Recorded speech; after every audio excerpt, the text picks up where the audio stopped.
you're very welcome to today's CBI at 10 webinar. My name is Kerry Thomas. I'm one of the editors at a new startup called Tortoise. Great pleasure to be here, as we do every Monday and Wednesday, with an interesting 45 minutes of argument and discussion ahead of us. I think all of us look back on the last year. The nature of it has been that there's been this barrage of ever-changing detail for us to cope with every day. The practical matter for everybody on this call, I guess, of how to manage a business through pandemics and lockdowns, lots of quick-fire changes in regulations, the implications of Brexit as well, of course, on laws and supply chains. We've all lived through that. So I don't know about you, but once in a while, I think it almost feels like a bit of a treat to be able to get my head up, look around a bit, look a bit further ahead. And that's what we're doing today as part of this occasional series of webinars in the run-up to COP26. So the question in front of us, when we put there, is what can your business do to get ready for that UN climate summit in Glasgow in November? Of course, we're still dealing with all the implications of the pandemic, still working out what the economic impact will be, in fact, what the economy will look like at the end of it all. But with just 7 months to go now to such an important moment in the global effort on climate change, it's great to be able to carve out these 45 minutes today to keep our eyes on that big moment, that prize of a sustainable low carbon future. And great to have with us some real experts and champions in this field.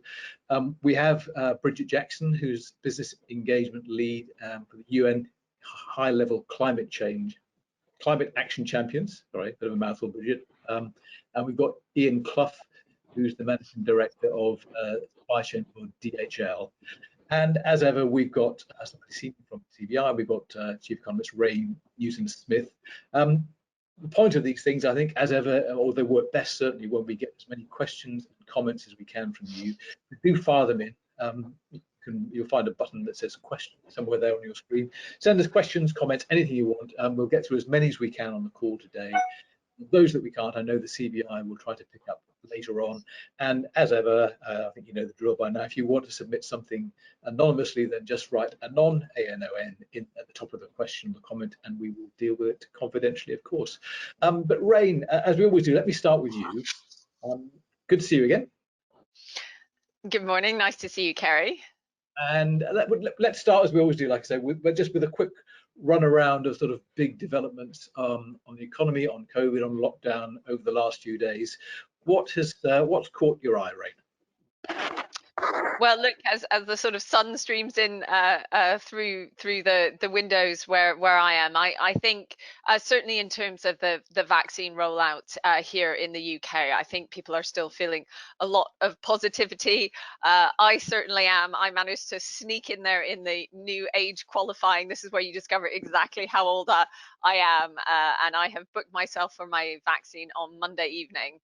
But it's now open to everyone who is age 45 and above, and in Northern Ireland and parts of Wales, actually to people who are age 40 and over are being invited. So actually, if anything, the government is ahead of that sort of roadmap that was originally set out on how quickly they hope to get the vaccine rollout to all adults over the age of 18 by the summer, which is so great to see.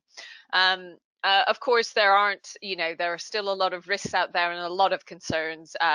The one that sort of caught my eye recently is obviously there have been concerns around the new South African variant coming in parts of South London, and so they're now surge testing everyone who's 11 and over in Wandsworth and Lambeth, and urging people to have a PCR test if you're traveling through those areas or living or working in those areas.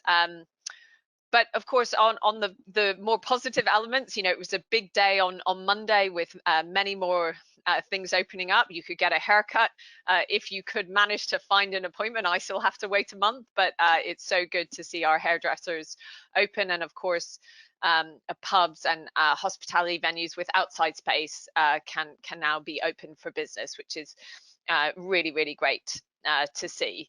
And I think also, the access to testing, because I think everyone sort of said it's about having a whole bunch of tools in your arsenal to really battle this pandemic. And now testing is very widely available. I've just got my kit through the door for you can now any household kind of apply for the regular lateral flow test, so you can test any member in your household on a regular basis. So that's obviously really important around asymptomatic testing, and a way of just catching outbreaks before they become more established in different local areas. So really good to see that. And actually on Monday, we were joined by Carolyn Makepeace, who was talking more about that sort of rollout. So if you're interested in that piece, do watch that webinar on record. So it does definitely feel like another pivotal moment this stage, where we've got to another important opening of the economy this week.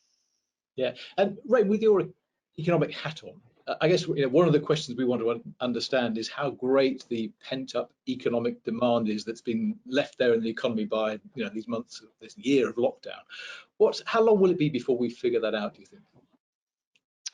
I think it's going to become more apparent over the coming weeks, because what we have to see is, that more opening. Yes, you can. There's a few more things you can do, but we know there are still restrictions on international travel. You can go to the pub, but you better put on your woolly hat and a warm jumper, because it's not quite as warm out there as we'd like for this time of year. So things aren't quite open as normal. So people are still constrained in how they can spend. But what we do know is that, it really is for average income households and above, there is a big build up in savings. Unfortunately, for lower income households, this period has been more difficult, and they've had to dip into their savings. But we do know across the whole economy, you've got around a savings rate of around 25%, which is really quite unprecedented. So that is likely to be spent. But what we just don't know yet is, one, how confident people will be to go out there and spend. And I think on people's minds will be two things. One, obviously concerns around the pandemic, but of course my sense is, as more and more people get vaccinated, I think we'll see those concerns reducing. But I think there's a more general concern about, what is the whole economic picture going to look like over the medium term. But I think what we do know from talking to businesses, and actually we can see some of this in the data, is there's definitely a feeling of cautious optimism that businesses have definitely adapted to the new normal despite some of the restrictions, and more businesses are seeing orders pick up and are more positive, I think, about the medium term, and so that becomes really sort of self-fulfilling. So I definitely think we will see a strong pickup in economic growth. The question is how quickly and how sustained will that be over time. We'll just have to wait and see. Yeah, great. Okay, Rain, thanks for that. Let's turn to the sort of matter in hand today. Let me stay with you, Rain. Just quickly, what opportunity does the CBI see in COP26? Well, it's a huge opportunity, and it's a huge moment for the world economy. And really what this is all about is bringing the nations of the world together to agree on nationally determined contributions on essentially on lowering carbon emissions, and how quickly they will do that over the coming decades, and importantly over the next 5 years. And really we want that to be as ambitious as possible. The UK here, we've adopted a net zero target by 2050. That's saying across the whole economy, we're going to make sure that our overall emissions from greenhouse gases will be net zero. There will be still some emissions, but they will be offset by some carbon capture and storage. And so the UK have made that commitment. Other big countries have. But what's important is we know that the sooner we all act over the next 5 to 10 years, the easier the transition to that net zero will be. And it's such a huge opportunity for the UK, but also around the world. We know that lower carbon emissions leads to better air quality. It's not just about climate change itself and mitigating the impacts from that. It does lead to a better quality of life. And there are huge opportunities in terms of the new technologies, and a moment where the UK really can lead the world, whether that's thinking how successful we've been around our offshore wind and developing that sector as part of our renewable energy, to thinking about some of the new technologies that are out there in terms of hydrogen or carbon capture and storage. There are areas where the UK can really lead the world. So it is a huge opportunity. And what we do know is the sooner we all act as individuals and as businesses to reduce our carbon emissions, the easier that transition will be, and the more we will grasp some of the opportunities that are out there. Great, Ray, thanks so much. I'll come back to you shortly, I'm sure.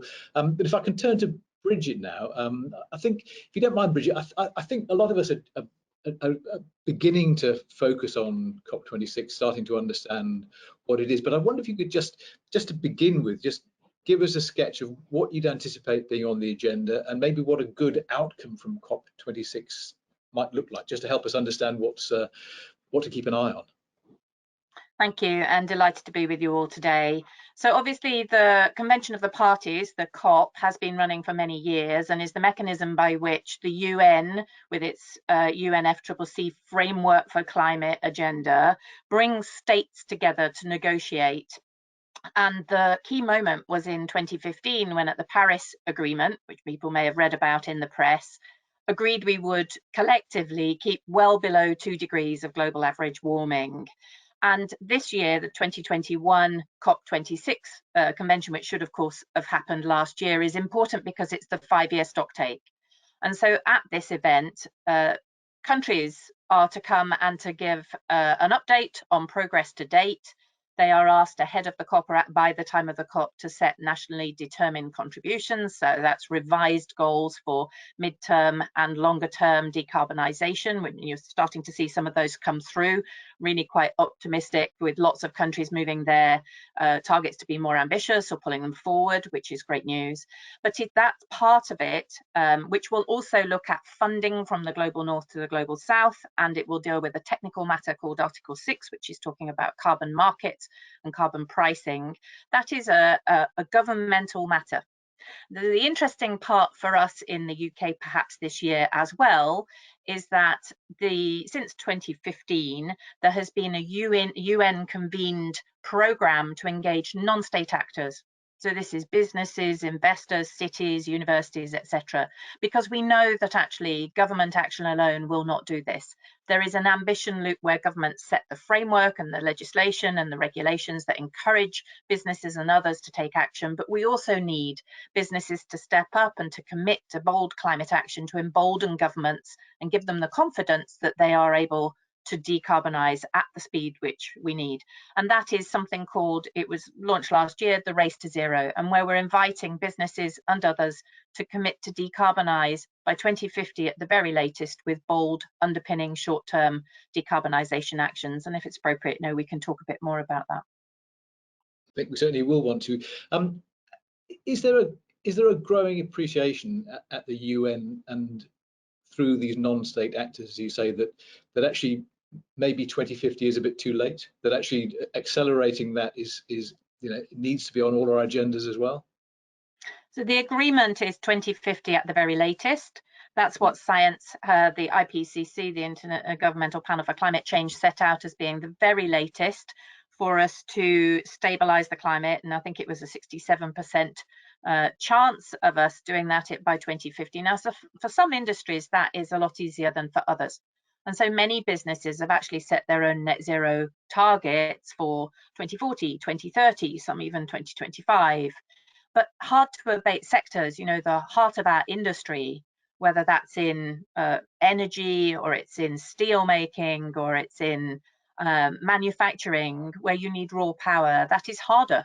And so the timeline reflects the fact that there will be a longer term transition, I think, for some of those industries. But those who can go faster should go faster, because as Brain said, we have to get the whole global economy to net zero by 2050.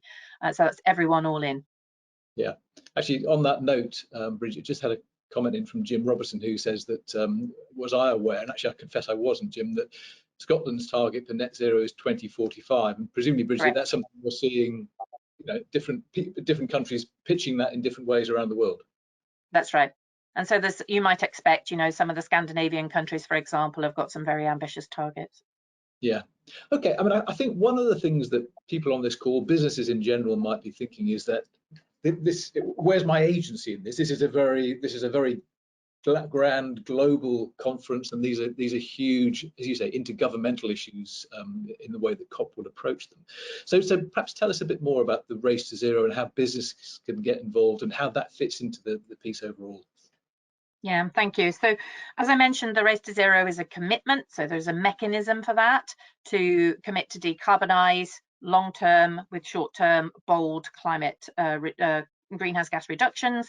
And there are different mechanisms depending on what type of business you are. For most big businesses, that's something called the United Nations Business Ambition for 1.5 degrees. It's all very technical, apologies, underpinned with a science-based target. So there's a mechanism for it where you measure your footprint and you commit to it. We also recognise, though, that 50% of the UK economy is small and medium enterprise, really important part of the economy for revenue, for GDP, for employment, etc. And in fact, is over 50% of the greenhouse gas emissions in the UK. And so there is a different mechanism, which is for any business under 500 people, which gets to the essence and the spirit of that total decarbonisation, but without having to need as many resources to be able to measure the carbon in one portion called scope 3 of your footprint in such detail. And what that means is, I don't want to show any favoritism, but just to bring it to life for people, we've already had 2,200 businesses sign up. It's going like a train. Every week there are another dozen, another 20, another 30 joining. And some household names, the big supermarkets like Sainsbury's signed up, Diageo, Primark, British Airways through IAG, its parent company, Brompton Bikes, if you come into some of the mid-size companies, Innocent, even down to a small startup of 2 people called Cucumber Clothing, who we got in touch with and were delighted to join. It's 2 people with a sustainable startup. So there's really something for everyone here. I want to touch briefly, if I may, just on the benefits, because obviously there is some work to do to make these sorts of commitments, but more importantly to deliver on those commitments. But there are some real benefits. So the first one is that usually carbon means cost. So if you're looking to cut your carbon, you'll find ways to be efficient with energy use and to drive better cost savings to the bottom line. There are also benefits because we know there is a huge pent-up demand from UK citizens to act on climate. So this is an employee engagement opportunity. It's also about engaging with your customer base and delivering what they want. And it should unleash innovation. So within a business, there are a huge number of opportunities, business benefits to looking at this. And on top of that, we know that there will be regulation that comes down the lines in the UK market and in other markets. And so by getting ahead of the game and thinking about what this means for you, you can avoid the disruption that may come with unforeseen regulation further down the line here and abroad. But finally, I would just say on that point that the 2021 COP26 is a real opportunity for Britain to shine. Rain touched on this with the very many things we do super well in the UK and in the devolved administrations, as you've alluded to. But this is a real chance for us to shine because we are the fastest decarbonising economy in the world. I think on Easter Monday, we had 80% of our energy was coming from renewables, which it hit a new record, and every day it gets better and better. Every month it gets better and better. We were the first to have a Climate Change Act, which was definitive around decarbonising the economy. And we'll start to see more and more announcements about initiatives, about funding, about changes that are coming in the UK so that we can all get together and really demonstrate the art of the possible when we showcase Glasgow, Scotland, the UK out to the world at the COP26. Yeah, and I think I want to come to Ian in a second just to talk us through DHL's track record and all that. But I think you mentioned, Bridget, that carbon means cost, and I guess there's an element of future-proofing in the Race to Zero as well, isn't there? Because one of the outcomes of COP26 might be that carbon means more cost, and so that's getting ahead of that very valuable. Yeah. Okay. Ian Clough from DHL. Thanks so much for joining us. Thanks for your patience. I think fascinated really to know some of the history of what you look from the outside like a pretty carbon-intensive business. Can you just talk us through when you sort of started thinking seriously about decarbonising and what progress you've made over that time? Thanks, Gary. So Very happy to be here. Good morning, everyone. At DHL Supply Chain, we're part of the DPDHL group, one of the biggest logistics companies in the world. And when I come on these type of panels, I always feel like, oh wow, you're the guys we're talking about. You're the bad guys. So we've been at this sort of decarbonisation probably going back to sort of 2008 sort of timeframes.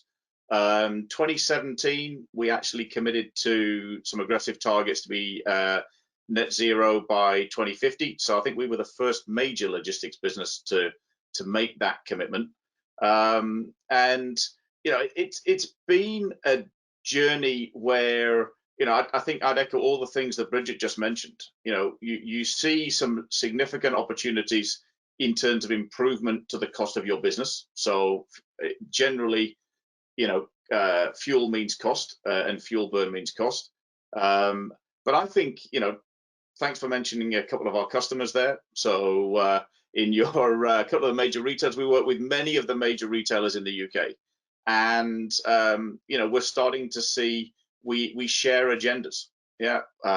Because, you know, logistics for a major UK supermarket or for a major UK high street retailer, you know, it's a significant part of their carbon footprint. So we need to contribute to that effort as well. And then, you know, we have 40,000 plus people in the UK, run about 5,000 HGV vehicles every day in the UK, just in my part of the business. And engaging those 40,000 people as the demographics change, it becomes a major opportunity for us to engage with the bulk of our staff. So, you know, it's a significant opportunity. And I think one of the things that we've noticed is 2050 is a long time away. Yeah.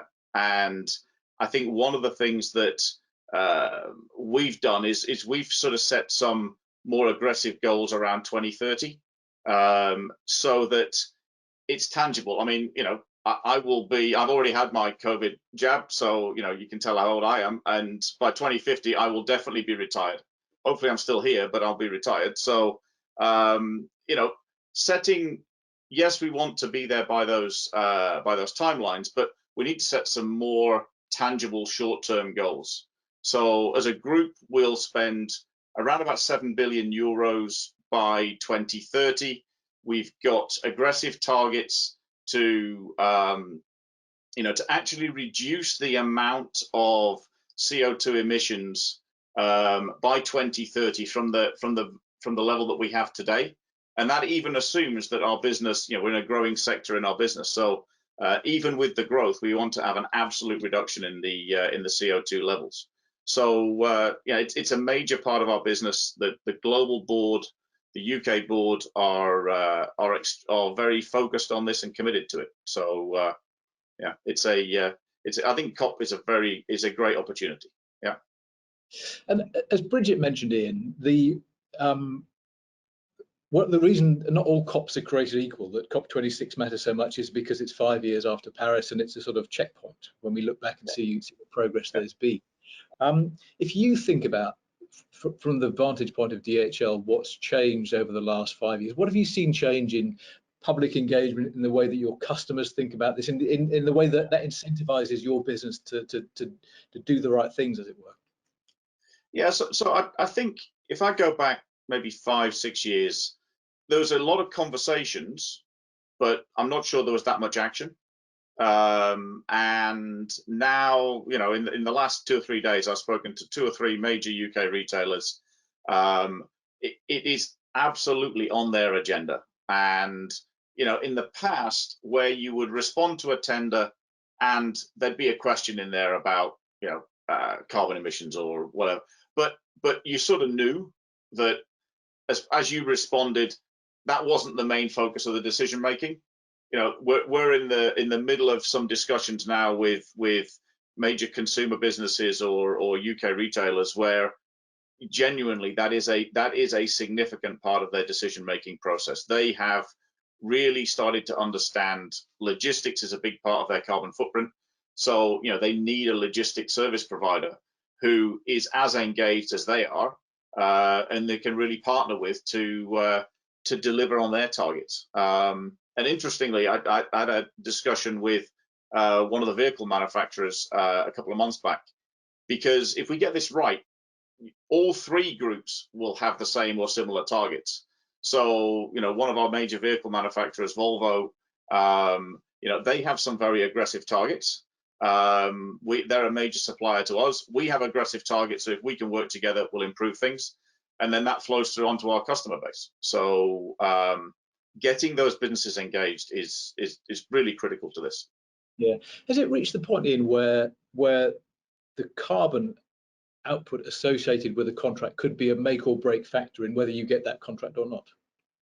I think absolutely. I think, look, I mean, the commercial considerations aren't going away. Yeah, it's now about being able to deliver the service in a sustainable way, and that's almost becoming a chip in the game for many of these major businesses. So yes, it's still incredibly competitive. You've still got to deliver high quality service at a very competitive cost, but there are people out there now who are just, if you cannot meet these standards or demonstrate your ability to meet these standards, then you won't feature in round 2 or round 3 of the procurement process. Yeah, and finally, and just for the moment, when you've gone about this decarbonising that you've been doing, as you said, for sort of with vigour for the last sort of 12, 13 years, 2008, have you mostly found that you've had the expertise that you've needed to do that in-house, or how much external advice have you had to seek to help you head in the right direction? I think it's a balance. I mean, our internal expertise has grown. Yeah. So if I go back to the early years, I mean, you were heavily reliant on some external expertise.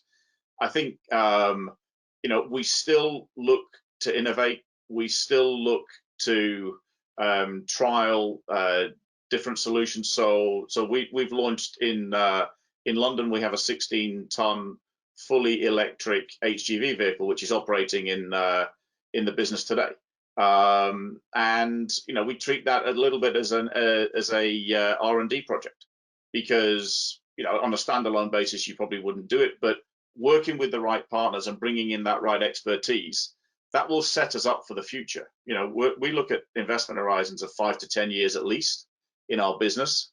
So we've set these targets for 2030. 2030 is not a long time away, and hopefully I'll still be in the business in 2030. So it's a leveraging those expertise and bringing in the new technologies and the alternative technologies to trial them. They don't always work. I mean, look, we've had a few failures in the way as well, and but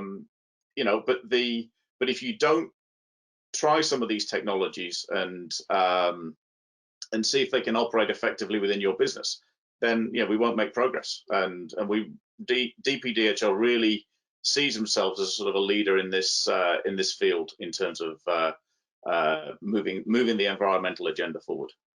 Yeah, and I suspect Ian, the rest of us probably rely on a big player like DHL to try things that don't work, because you can afford to, and perhaps smaller places can't. Ray, let me pick up with you that question that I was just asking Ian about how, if I'm sitting in an SME watching this webinar today and trying to think about where to look for advice, where to look for support and encouragement, CBI, where else would you look?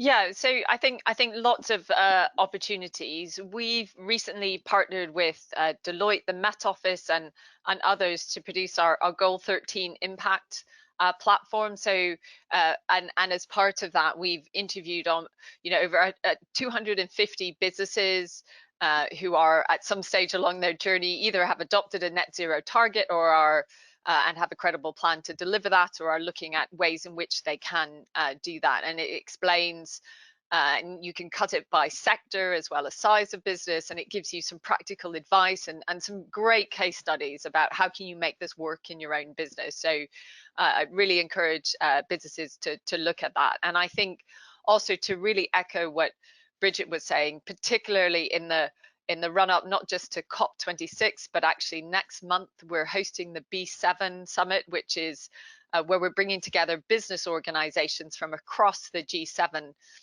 countries on the 10th of May ahead of the G7 summit in June. And really that is, and there's different themes we'll be looking at, but one of the major planks is around climate.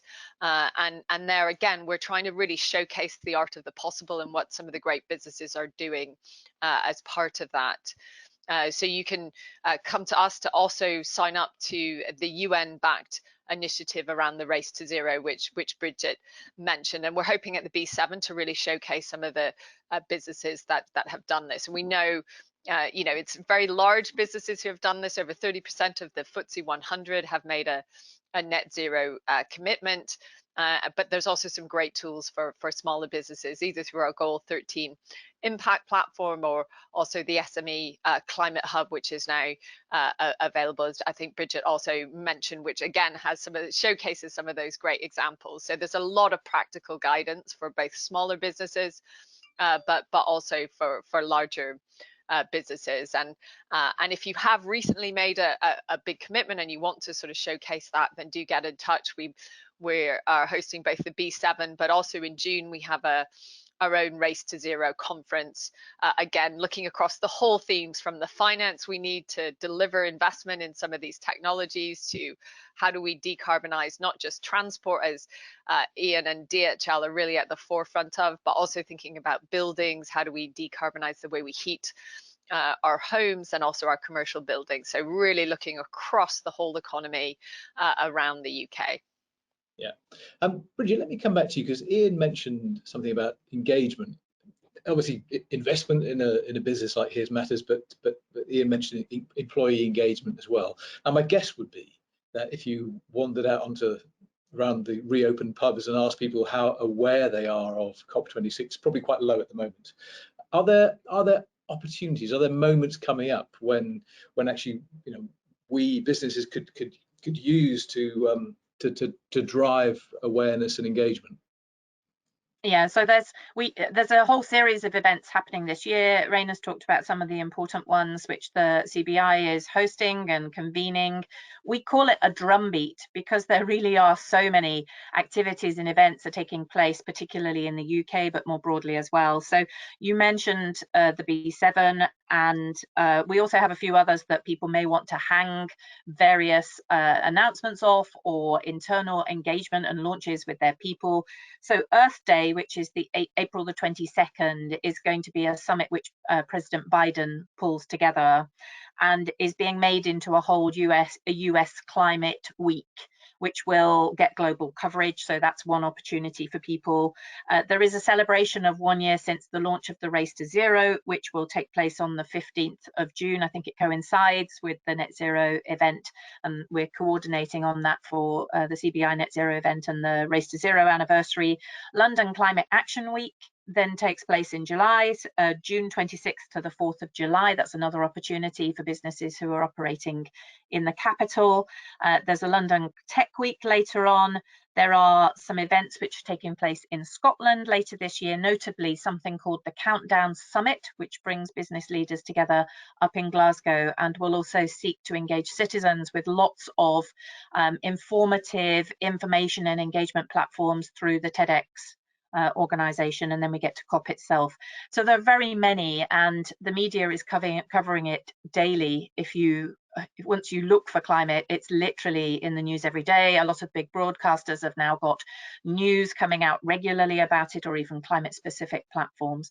I think there are plenty of opportunities for businesses to either learn or to promote to their employees, engage with their local communities. And I'll perhaps actually also just mention briefly one other UN specific engagement platform, which is for citizens and employees, which is called Count Us In. So in the same way that the Race to Zero is not only engaging businesses to help and to play their part in climate action and decarbonisation of the economy, but it also allows us to add it up to something bigger. By knowing everybody's signed, we can then aggregate the amount of the economy that's under that commitment, which is currently running from business end. 15% of the global economy is under a Race to Zero commitment. In similar vein, citizens can sign up to Count Us In and take a pledge to take action, and corporates can run that campaign with Count Us In for their employees. and we will aggregate the number of citizens who are pledging to take individual action or employees taking individual action, and use those numbers also to embolden governments at the end of this year and then through the years that follow the COP26, because of course the process continues. Right. Ray, let me just come back to you, because I mean, we've talked a lot about business, how businesses can deal with investment, how they can engage their employees and so on. How are you engaging with government to sort of set framework, convene things, set a tone overall? Well, it's really across the piece and across different government departments. Obviously, back in November, we saw the Prime Minister announce the Green Industrial Revolution and his sort of 10-point plan, which set out different steps for policy around the road to net zero. But there's lots of things that are coming over the course of this year that we're feeding into. The Treasury is doing their overall review around net zero, which is thinking about there's obviously a lot of investment that needs to happen, both by the public sector, but also by companies to make that transition to these new technologies. And we also need to think about the wider tax landscape. So that net zero review will be sort of looking at public finances as well, and how do we make sure we have the right investment over the near term to meet these targets, and how do we distribute some of those costs? Because I think we need to make sure that this transition is a just transition, and what people mean by that is essentially that this isn't just telling low-income households you have to install a new heating system and you have to pay for it yourself, because we know that low-income households don't have the finances to be able to just adopt a new technology, even if that technology over the longer term will save them on their energy bills. They don't have the finances to be able to do that. And what we also want to make sure is that there will be jobs, this will absolutely create jobs across the economy, but there needs to be a transition. Where we've seen this in other countries. The UK has moved largely away from coal, but what we want to make sure is that doesn't mean that that people are employed in a certain industry lose their jobs where there aren't opportunities being created elsewhere. So we need to make sure we're creating the right skills and people are able to move to industries that are growing. So that's an important part of the policies we need to see, and we're feeding in across the board, from thinking about green taxes. How do we look at the incentives for people to adopt electric vehicles, and using our tax system to help incentivize some of the new technology, so a bit of a carrot, but we also probably need sticks, and that's thinking about both the carbon price across the economy, but also how we help people move away from technologies that do have externalities that do create air pollution or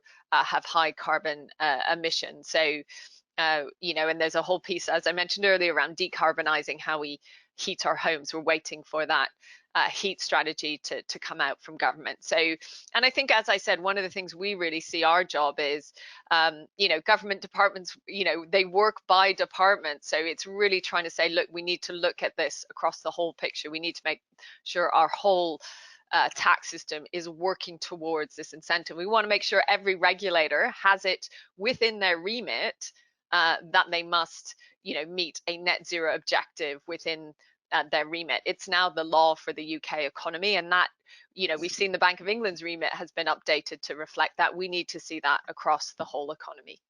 Okay, thank you, Ray. I want to come back to Ian in a second, but before I do, Ian, just briefly back to you, Bridget, because we've had a question in from Rebecca Dunn, who's just asking how can she get some more details on how corporates can support their employees to take part in Count Us In. Yeah, it might be, if you're amenable to it, that I can provide some links. I'll see if I can get them into the chat. But if you Google Count Us In, then it comes up and you can email the team and just speak to them, and they will talk you through what you need to do. All right, I'm sure my colleague Alice can Google that and put that into the chat straight away. Let's see if we can. Ian, let me come back to you, just picking up on what I asked Rain about the CBI's interaction with government, and you talked earlier about the way that the way things have changed over the last 5 years, the incentives that now exist sort of organically within business, both for cost-cutting reasons and because clients, customers are looking for it to. So there's potentially a competitive advantage in decarbonising. Is there more still that you would like government to do in sort of setting a framework?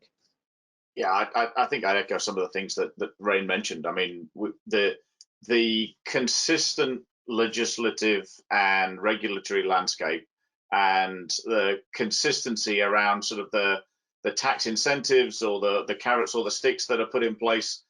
Yeah, business. We need to make decisions with this 5 to 10 year time horizon, and so things like the gas duty differential is really important for us to support some of the key initiatives that we are taking as part of our decarbonising plan.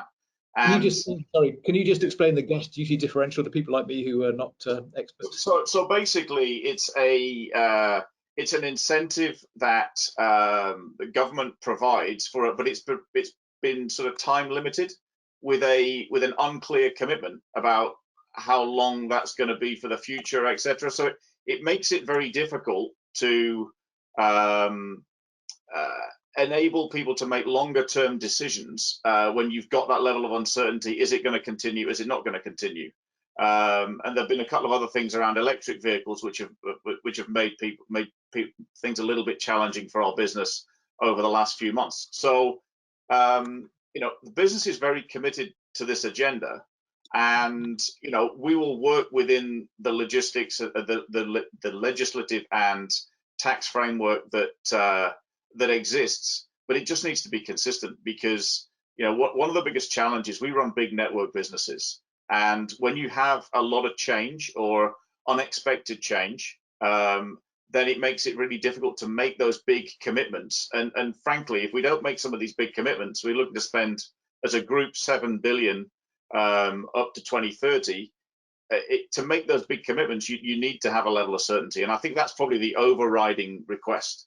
It's to have that level of certainty and structure, so that we can make those big investments, because we definitely want to do that. Yeah, it's part of our agenda.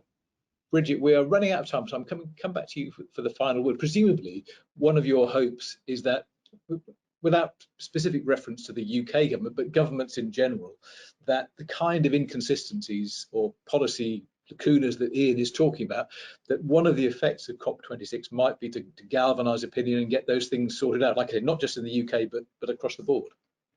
Absolutely. I mean, the UK is taking a very strong leadership position here, and the UK presidency is using everything in its power to outreach to different states around the world, and also to use their links with the British embassies to do outreach into the business communities around the world.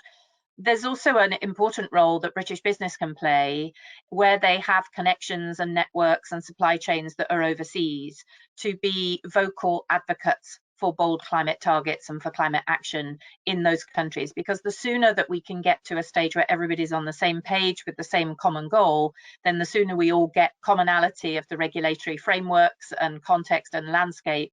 And of course, we know that business just wants certainty, as Ian just said, about, we know that we can transform businesses and we can innovate to achieve this. We just need to align incentives and frameworks as soon as possible to give the certainty that business needs. Yeah, wonderful. Bridget, Ian, Rain, thank you so much. It's been fascinating, really helpful. Before we go, just a quick mention of a CBI webinar at 10 o'clock tomorrow on closing the digital skills gap. You'll find the details on the CBI website as ever. But for now, let me just thank you for taking part in this today. And we look forward to seeing you at the next CBI at 10 webinar next Monday. But thank you all for now.